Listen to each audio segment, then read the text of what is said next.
Have you ever wondered why a huge metal tube with wings weighing hundreds of tons can just float in the sky as if it were the most normal thing in the world?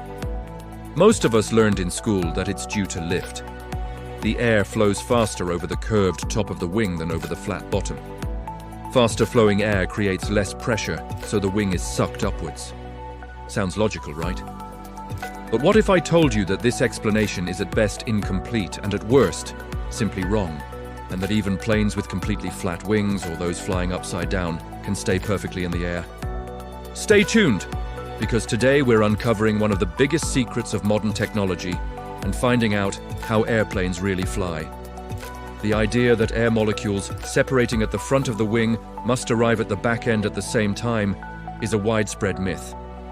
There is no law of nature that dictates this. The air above the wing does travel a longer path, but it does so much faster than the air below the wing. The equal transit time theory is far from able to explain the enormous lift that keeps an airplane in the air.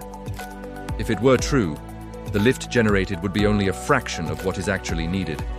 So what is the real secret? To understand this, we need to move away from the simple pressure difference idea and take a closer look at Newton's laws, especially the third law: action equals reaction. For every action, there is an equal and opposite reaction. Don't think of the airplane wing as something being sucked up from above, but as something that actively interacts with the air and pushes it down.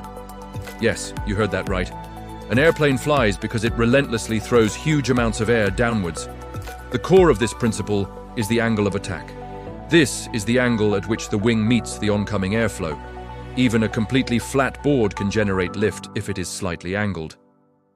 Think of your hand out of the car window at high speed. If you hold it flat, not much happens.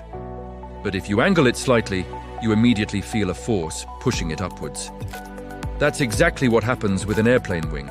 The wing forces the oncoming air to change its path downwards. This is called downwash. By accelerating the air downwards, the wing generates an upward reaction force. According to Newton's second law, force equals mass times acceleration.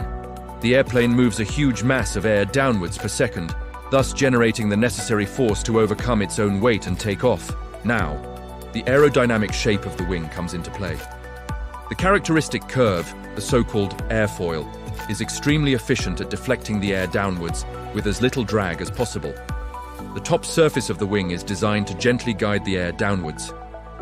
The air wants to stick to the surface, a phenomenon known as the Coanda effect. Because the surface is curved, the entire airflow passing over it is deflected downwards. This creates a huge downwash stream behind the wing, and here, the circle closes to the pressure difference. By deflecting the air downwards, an area of lower pressure is actually created above the wing because the air is stretched, so to speak. Under the wing, the air builds up due to the angle of attack, which leads to higher pressure. So yes, there is a pressure difference, but it is the result of the downward deflection of the air and not the primary cause based on a different path length. So Newton and Bernoulli, another famous physicist whose principles play a role here, do not contradict each other. They just describe two sides of the same coin. The crucial point is the downward deflection of the air mass. In summary, an airplane flies by, continuously pushing a huge mass of air downwards. The angle of attack and the wing shape work together to make this process as efficient as possible. That is the real secret of flying. But why don't airplanes just fall out of the sky when an engine fails? That's a valid concern, but the answer is surprisingly simple and reassuring: gliding. An airplane is basically an extremely good glider. As long as it has forward motion, air flows over the wings and creates lift. If the engines fail, they don't immediately lose altitude. The pilot lowers the nose of the aircraft slightly to convert potential energy, altitude, into kinetic energy, or speed. This speed continues to provide an airflow over the wings that generates lift. A commercial aircraft, like an Airbus A320 or a Boeing 737, has a glide ratio of about 15:1. This means that for every kilometer of altitude, it can glide for about 15 kilometers. From a typical cruising altitude of 10 kilometers, such an aircraft could still fly for 150 kilometers without any propulsion. This gives the pilots a huge amount of time to find a suitable landing spot, be it another airport or, in an absolute emergency, an open field.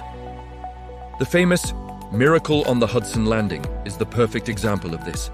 Captain Sullenberger safely landed his aircraft on the water after a complete engine failure because he could steer it like a giant glider. The stability of an aircraft is ensured by a sophisticated system of control surfaces and the design of the entire aircraft.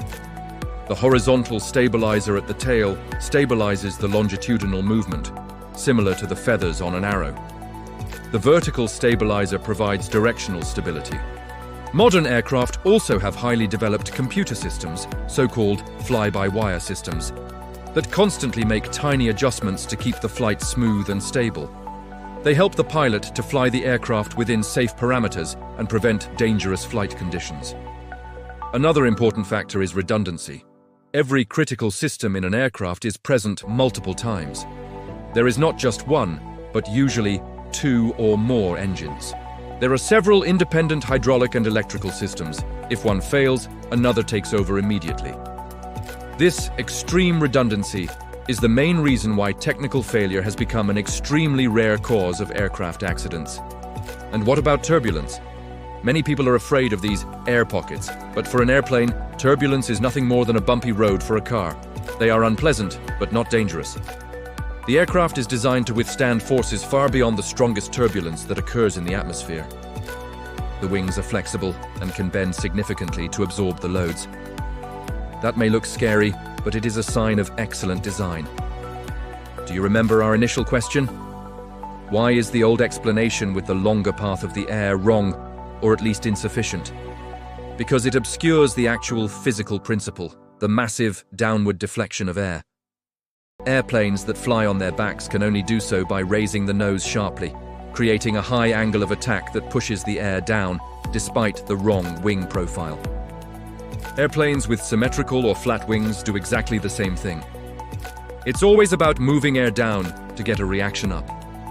The elegant, curved shape of the typical commercial aircraft wing just makes this process incredibly efficient and saves fuel. So flying is not magic. It is the brilliant application of fundamental physical laws, coupled with ingenious engineering, redundancy, and a tireless focus on safety. An airplane stays in the air because it relentlessly shovels tons of air downwards. It doesn't crash because it's a fantastic glider, and every important system exists multiple times. So the next time you're sitting in an airplane and look out the window, you're not just seeing a wing cutting through the air. You are seeing an incredibly efficient machine that masters the laws of physics to get you safely to your destination. I hope you enjoyed this journey into the true aerodynamics and maybe even eased your fear of flying a little. Statistically, flying is the safest way to travel, and now you also know why that makes perfect sense from a physical point of view. Let us know in the comments which everyday phenomena you've always wanted to understand. Thanks for watching and see you next time.